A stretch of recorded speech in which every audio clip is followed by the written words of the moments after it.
I thought I knew my grandmother Aurora like the back of my hand. An open book with a heart full of love and wisdom. Her blue eyes sparkled like a summer sky on a cloudless day. And her hugs could heal any pain, no matter how deep. But life has a way of surprising us, and mine was about to take a dramatic turn. As I sit here surrounded by the memories of a lifetime, I'm taken back to the day she left us. The ache in my chest still feels like an open wound, but it's a pain I'm willing to endure if it means I get to share her story with you. You see, after she passed away, I was tasked with sorting through her belongings. A daunting task that felt like trying to unravel a thread that had been intricately woven over decades. Among her things, I stumbled upon an old wooden box, tucked away in a corner of her attic, almost as if it was waiting for me. The box itself was unassuming, with a worn finish that spoke of years of silence. But as I lifted the lid, a faint scent of lavender wafted out, carrying with it whispers of the past.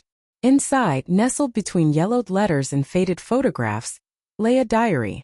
Its leather cover was worn, the kind of wear that comes from being held close to a heart for years.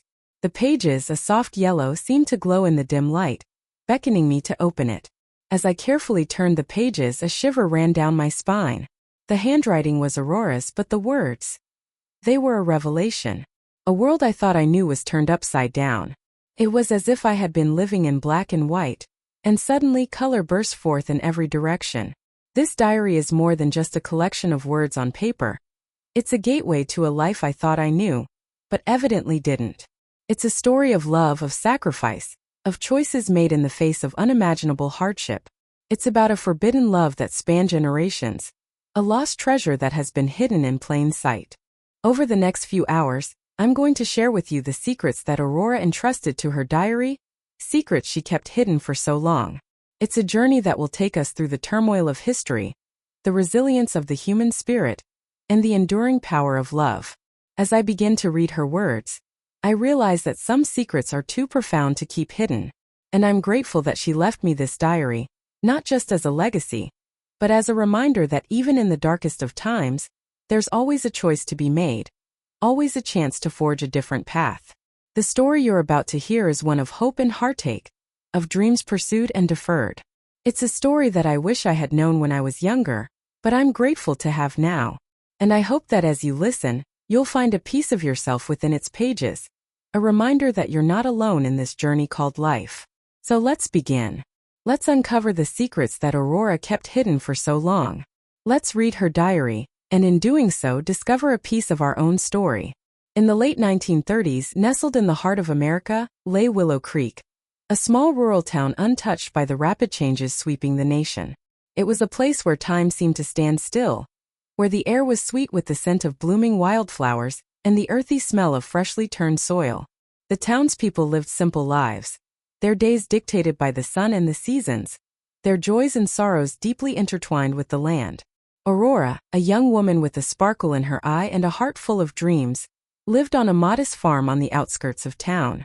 Her home was a haven of love and laughter, filled with the sounds of her family's hard work and playful banter.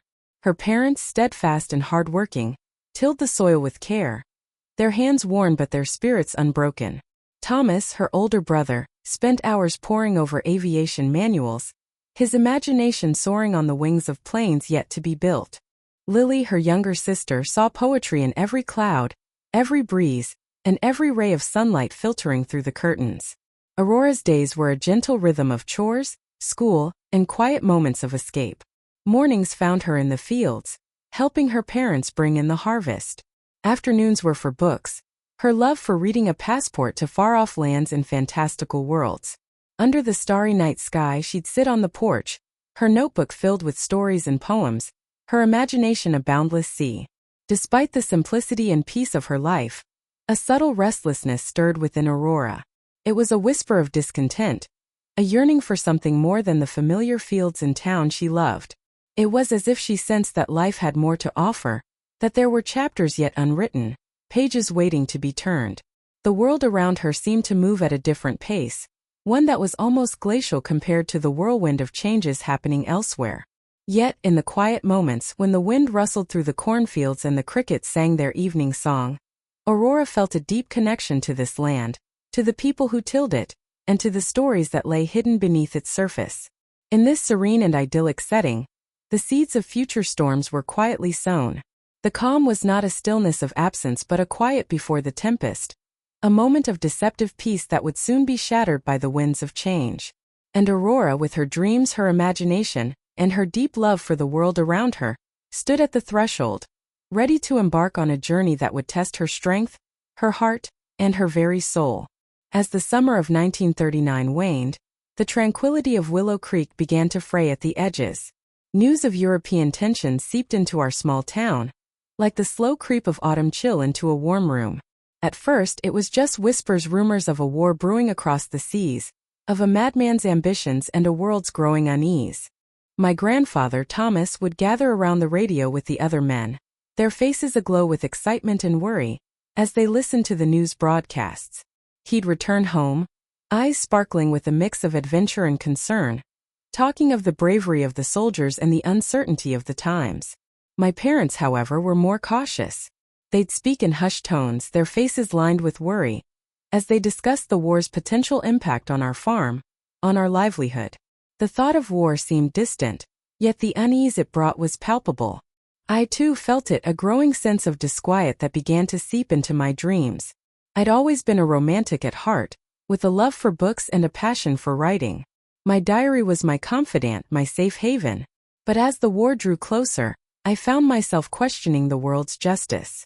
Why must the world be torn apart by conflict and hate? Why couldn't we just live in peace? It was during this time of turmoil that I met him, Elias. He arrived in town one crisp autumn evening, his military uniform a stark contrast to the familiar overalls and sundresses of our community. There was something about him that seemed different, a quiet confidence, a sense of purpose that drew me in. Our eyes met, and for a moment time stood still. I felt a spark, a jolt of electricity that ran through my veins. It was as if the world around us had melted away, leaving only the two of us suspended in that moment. But there was something more to Elias, something he didn't share with the others. A secret mission, perhaps, or an enigmatic past. I sensed it, a whisper of danger that lingered just beneath the surface. As I looked into his eyes, I knew that our lives were about to become entwined in ways I couldn't yet imagine. The war was coming, and with it, a web of danger and uncertainty. But in that moment all I felt was a sense of hope, a sense that maybe, just maybe, there was more to life than the peaceful routine of Willow Creek. Little did I know Elias's arrival would set off a chain of events that would change my life forever. As the days turned into weeks, and the weeks into months, Aurora and Elias's clandestine meetings became the beacon of hope in the darkness that had engulfed Willow Creek. They would steal away to the old barn on the outskirts of town, its wooden beams worn smooth by time and weather, or walk hand in hand through the sunflower fields, the tall stalks swaying gently in the breeze like sentinels guarding a precious secret. It was in these moments, with the warm sun on their skin and the soft rustle of leaves or creak of old wood as their only audience, that they found solace in each other's company. Their love blossomed like a wildflower in spring, resilient and beautiful, yet fragile in the face of the encroaching storm. Elias, with his piercing blue eyes and sharp jawline, would look at Aurora with a depth of emotion that made her feel seen and understood. And Aurora, with her laughter like music and her heart full of kindness, would light up Elias's world, making him feel alive in a way he hadn't in years. But Elias's past was a shadow that loomed large over their happiness.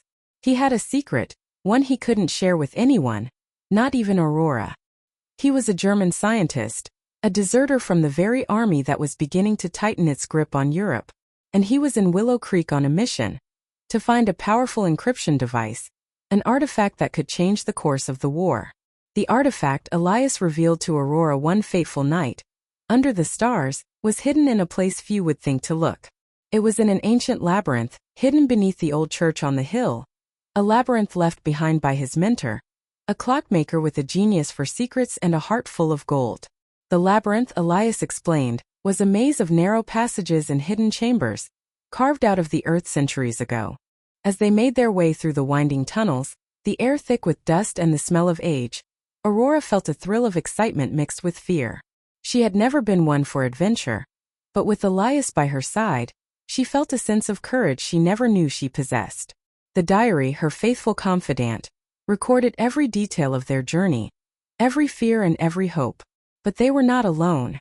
Nazi agents disguised as civilians had begun to appear in Willow Creek, their eyes scanning the streets and homes as if searching for something or someone.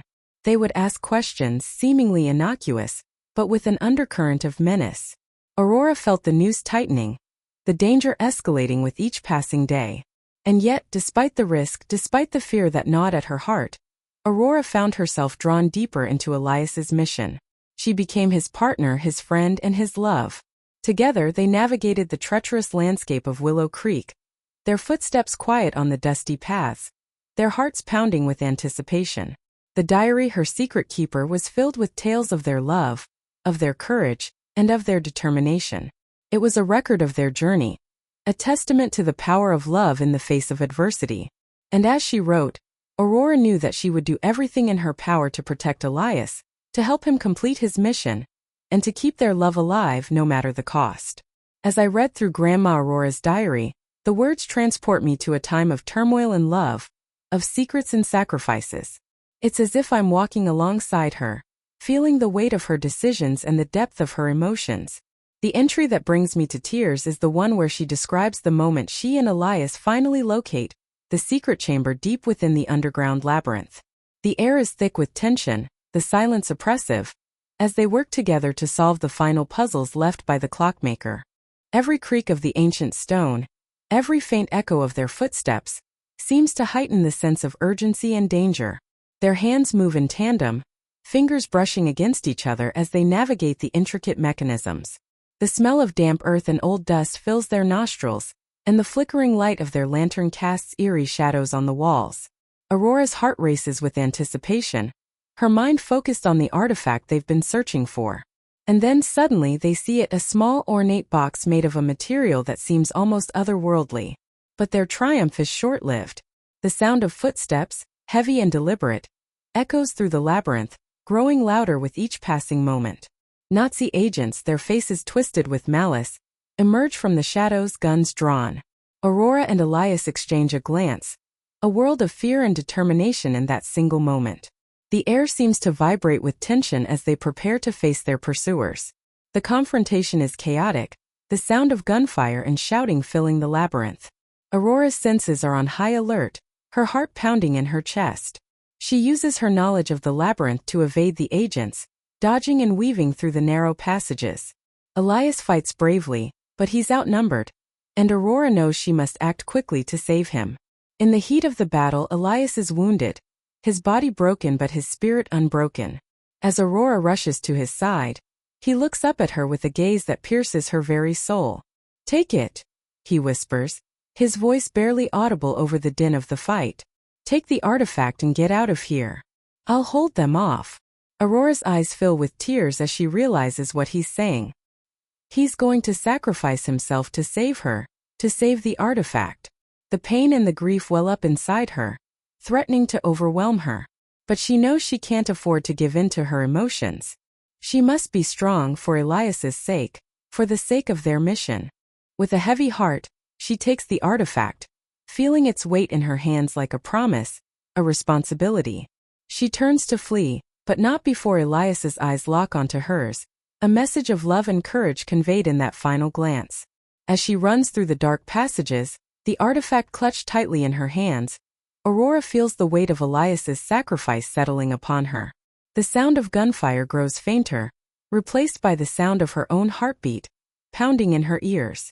She's alive, but at what cost? The diary entries that follow are a testament to her grief, her anger, and her determination to carry on Elias's legacy. The artifact, now a symbol of their love and his sacrifice, becomes her guiding light, a reminder of the power of courage and love in the face of overwhelming adversity. As I emerged from the labyrinth, the darkness seemed to swallow me whole. The rain-soaked night air clung to my skin like a damp shroud, and I couldn't shake the feeling of being utterly lost. My legs trembled beneath me, as if they too felt the weight of the world I now carried. The artifact, a small ornate box, seemed to burn a hole in my pocket, a constant reminder of the price Elias had paid. I stumbled through the night, my heart heavy with grief, my mind reeling with the events that had transpired. The walk home was a blur. I recall the sound of raindrops hitting the pavement, the faint glow of lanterns in the distance, and the feeling of being completely alone in my sorrow. When I finally reached my bedroom, I collapsed onto the bed, the diary clutched tightly in my hand. Tears streamed down my face as I read Elias's final words, his voice whispering in my ear. I felt like I was drowning in a sea of despair, unable to find a lifeline to cling to.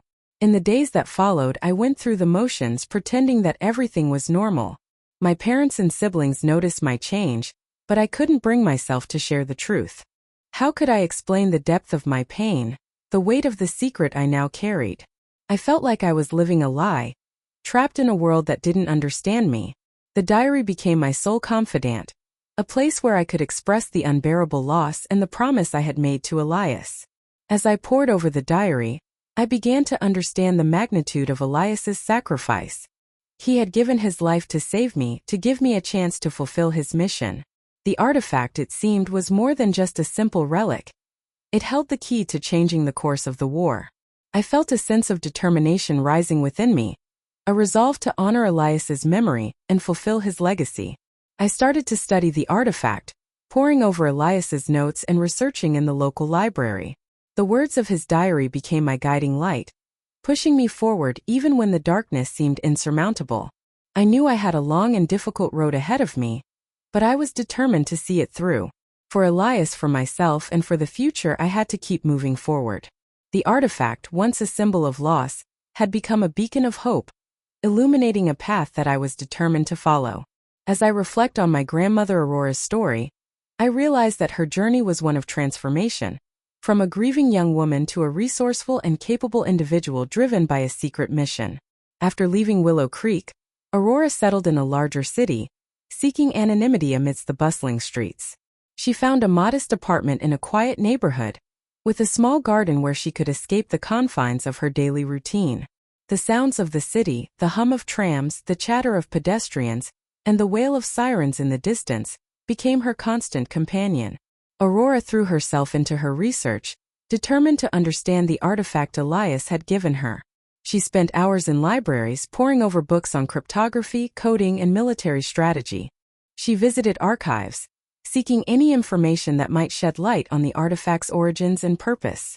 Discreetly, she consulted experts in the field, using Elias's diary as her guide.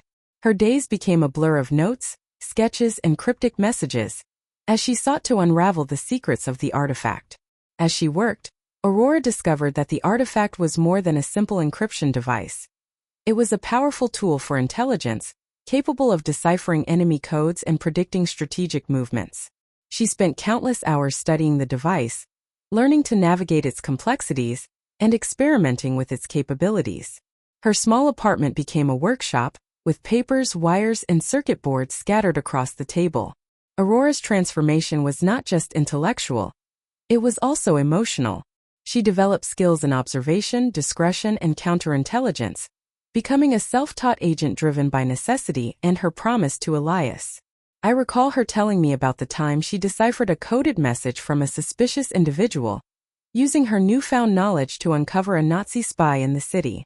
She had been following him for days, careful not to be seen, as she gathered information and pieced together his true identity. Her life was one of solitude, and the emotional toll of her secret existence weighed heavily on her. Yet, her determination remained unwavering, fueled by Elias's memory and the importance of her mission. I remember her saying, "I felt Elias's presence with me every step of the way, guiding me through the darkness." Her eyes would mist over and her voice would crack, but she would take a deep breath and continue, driven by her conviction. But the Nazi threat was still present, and agents actively searched for the artifact, forcing Aurora to remain vigilant and constantly aware of the danger.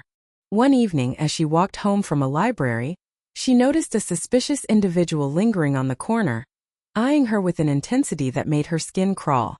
She quickened her pace, her heart racing, as she subtly checked if she was being followed. The man disappeared into the crowd, but Aurora knew she had to be careful, that one misstep could mean capture or worse. In those moments, I realized that my grandmother's story became one of resilience, of a woman who refused to be defeated by the turmoil around her. Her journey, marked by secrecy and danger, was also one of hope, as she worked tirelessly to turn the tide of the war. And as I reflect on her life, I understand that her legacy was not just the artifact, but the strength and courage she embodied, a testament to the enduring power of love and sacrifice. As the war finally drew to a close, Aurora felt a sense of relief wash over her, like the gentle lapping of waves on a still pond. She had done it. She had played her part in turning the tide of history. The artifact, once a burden, had become a powerful tool in her hands, helping to transmit crucial intelligence to the Allied forces.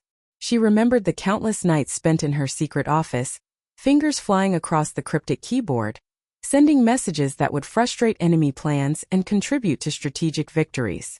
The memories of those intense moments now seemed like a distant dream, a reminder of the strength and resilience she had discovered within herself.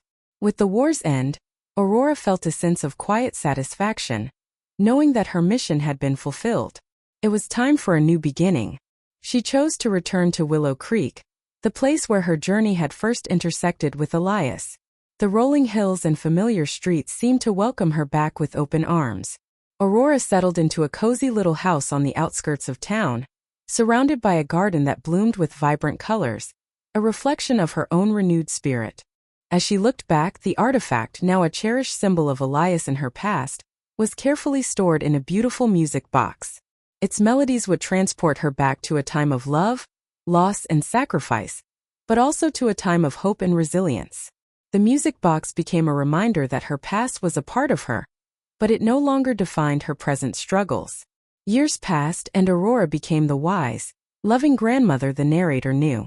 Her eyes sparkled with a deep wisdom, a serenity that came from living a life of purpose. She spent her days tending to her garden, sharing stories with her granddaughter, and supporting the community. The narrator would often sit at her feet, listening in awe as Aurora recounted tales of her adventures, her voice weaving a spell of wonder and courage. As I look back, I realize that Grandma Aurora's seemingly simple life was built upon extraordinary experiences and profound sacrifices. Her diary, which I finally found, revealed the depth of her character, the complexity of her emotions, and the enduring power of her love. I wish I had read it sooner, but I understand now that some secrets are meant to be uncovered at the right moment. The regret I felt for not burning it, as she had requested, has given way to a deeper appreciation for the legacy she left behind. A legacy of hope, resilience, and the transformative power of love. As I sit here surrounded by the familiar comforts of home, I find myself lost in the pages of Grandma Aurora's diary. What was once a secret, hidden away with the instruction to burn this book when I'm gone, has become my most treasured possession. I couldn't bring myself to destroy it, and now I understand why. This diary is more than just a historical record. It's a map to Aurora's soul, a window into the depths of her heart and the extraordinary life she lived. Reading her stories, I realized that the tales of her childhood, the fairies and heroes, the magical adventures, were not just fantasies, but metaphors for her own heroic journey. The bravery, the sacrifice, the quiet strength in the face of adversity. It was all there, hidden in plain sight. I see now that Aurora's legacy is not just the artifact or the secrets she kept, but the silent strength she embodied, the wisdom she shared through her stories, and the unconditional love she gave to everyone around her. Her life was a tapestry of complexity and beauty, woven with threads of courage, love, and loss. As I reflect on her story, I draw parallels to my own life. The struggles she faced, the triumphs she achieved, they all resonate deeply within me. I see now that her experiences continue to inspire and guide me, even in ways I hadn't realized. There's a sense of peace, a deeper understanding of life and courage that comes from knowing Aurora's story. The diary, once a secret keeper, has become a personal treasure, a guide for navigating life's own challenges. It's a reminder that our stories, our struggles, and our triumphs are not just our own, but a legacy to be shared, a beacon of hope for those who come after us. In the end, Aurora's story teaches me that discovering one's own hidden stories and sharing them is a powerful act of love and courage. It's a universal message, one that resonates across generations, a reminder that our lives are intertwined, and that our stories have the power to heal, to inspire, and to connect us all.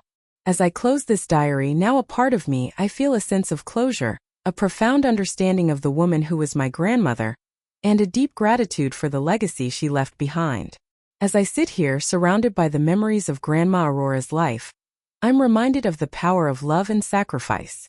Her story, woven from threads of courage, resilience, and unexpected discoveries, has been a journey of transformation. Not just for her, but for me and now for you. In the end, it's not the artifacts or the secrets that define us, but the choices we make, the love we share, and the legacies we leave behind. Grandma Aurora's hidden diary, once meant to be burned, has become a testament to the enduring power of the human spirit. If her story has resonated with you, if it has touched your heart and mind, then its purpose has been fulfilled. This story doesn't end here. It continues through you. I invite you to reflect on the lessons of Grandma Aurora's life, to consider how her courage, love, and resilience can inspire your own path. Please take a moment to share your thoughts with us. Leave a like, subscribe to our channel for more stories of hope and transformation, and share this video with someone who might find solace and inspiration in Grandma Aurora's journey. As you look back on the story, I ask you, what secret do you think Grandma Aurora held dearest to her heart, and how can you apply the wisdom of her legacy to your own life? Your comments and reflections are a vital part of this story, and we're grateful for your presence on this journey.